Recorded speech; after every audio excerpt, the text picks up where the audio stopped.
Hello YouTube family, this is Rev from my Rev It Up Mustang Fanatic Productions, and you know what time it is. Rev it up.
Brilliant, my love is pure.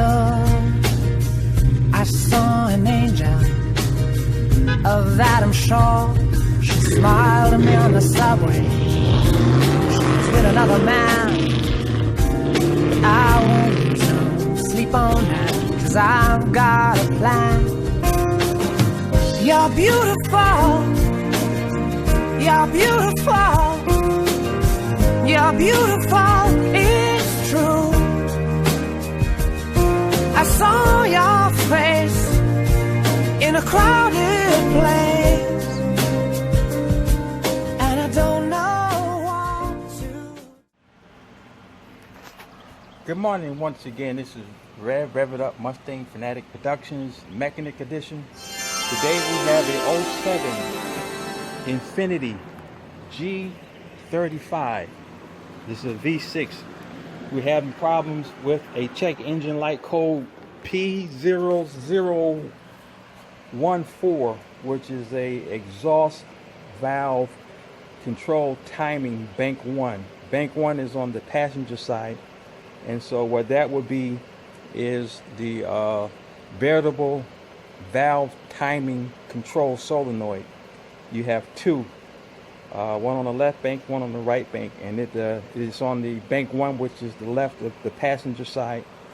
And I took the cover off, and I took the overfill tube out, and here is the solenoid here. And if you look down, right up under the thermostat housing here, it clicks right down into that hole there by one bolt. And bank 2, which is the driver's side, is right here. And so there's an electrical cord that goes on there. So these things, they get fouled up. If you can see, it looked like it got screens in it, like transmission screens right in between the chrome, and those get clogged up, and this can get stuck open. Now you can run a test on these things. Let me go where the compressor isn't. If you look back here, you'll see those prongs inside there. And all you got to do is connect 12-volt leads to it and hook it to the battery. And then you should hear and see this solenoid click like a regular solenoid, or even like a what do you call those things, a relay. You'll hear it click like a relay, and this clicks. So I sprayed it with brake clean, and I used my air compressor and I blew it out with compressed air, and we're going to put this back on and see if that turns that code off.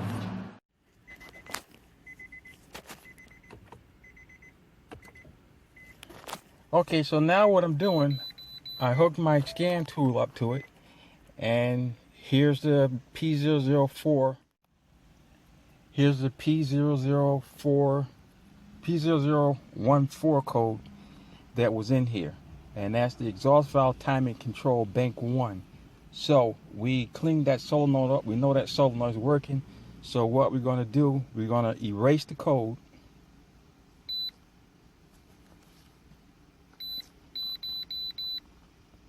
Erase was successful. Now we're going to shut the engine off. Pull my scan tool out. Turn the scan tool off. And we're going to crank the car up.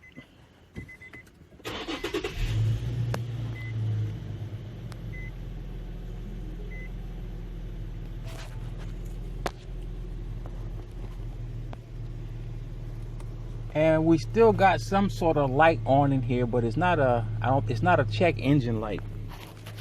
That little triangle, I don't know what that is. I'm gonna have to figure out what that is. I found out what that means.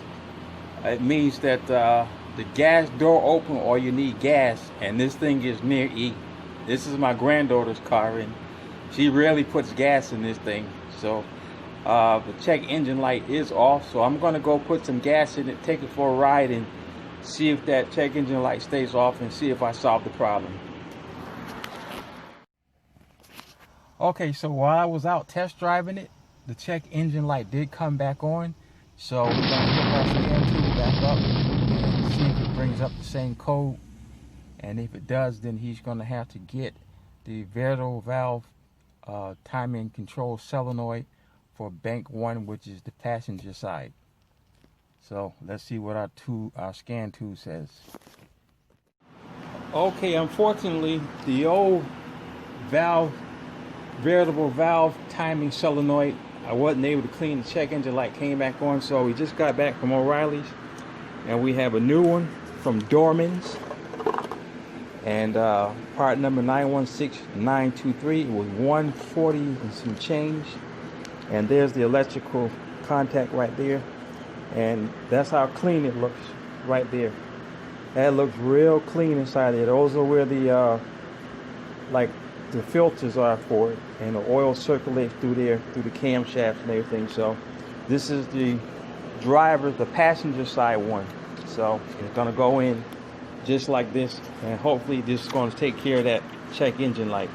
I want you guys to get an up personal view. You can see it look like valve bodies here, and this is where the screens are. See how dirty those are? Now look at the new screens inside here. They're exactly clean. What a noticeable difference. Wow, big difference.